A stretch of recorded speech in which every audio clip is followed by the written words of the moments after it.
Kadang perkara-perkara bid'ah, kadang perkara-perkara penyimpangan muncul dari orang yang kita duga awalnya ahli sunnah.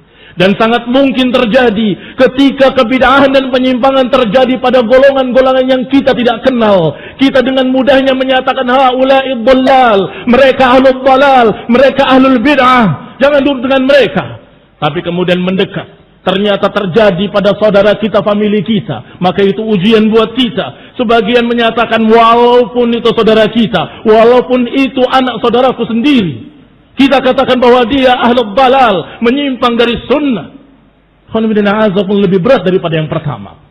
Tetapi yang kalah adalah mereka yang berkata, tapi bagaimanapun juga dia adalah saudaraku, bagaimanapun juga dia adalah misalku sendiri. Terjadi fitnah, dan kemudian dia hanyut bersama kesesatan saudaranya.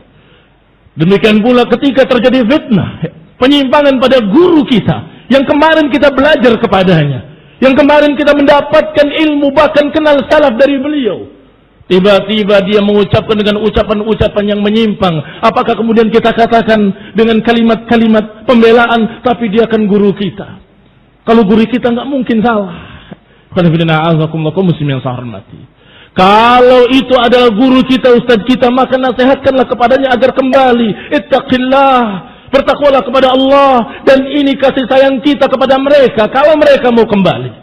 Muslim yang saya hormati. Demikianlah seorang murid yang baik. Dia ikut gurunya ketika gurunya di atas kebenaran, tetapi dia mengingatkan gurunya ketika gurunya menyimpang.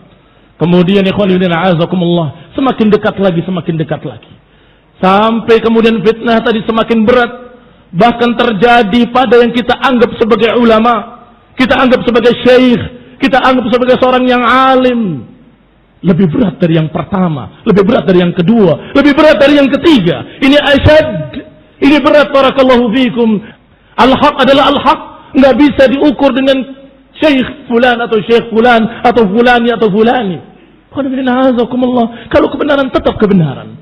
Tetapi yang dikatakan oleh Allah Subhanahu wa taala yang selamat adalah as-sabirun. Man humus sabirun? As-sabirun adalah mereka yang istiqamah di atas hak walaupun badai menerpahnya. Yang tetap di atas hak walaupun dia harus menentang saudaranya sendiri.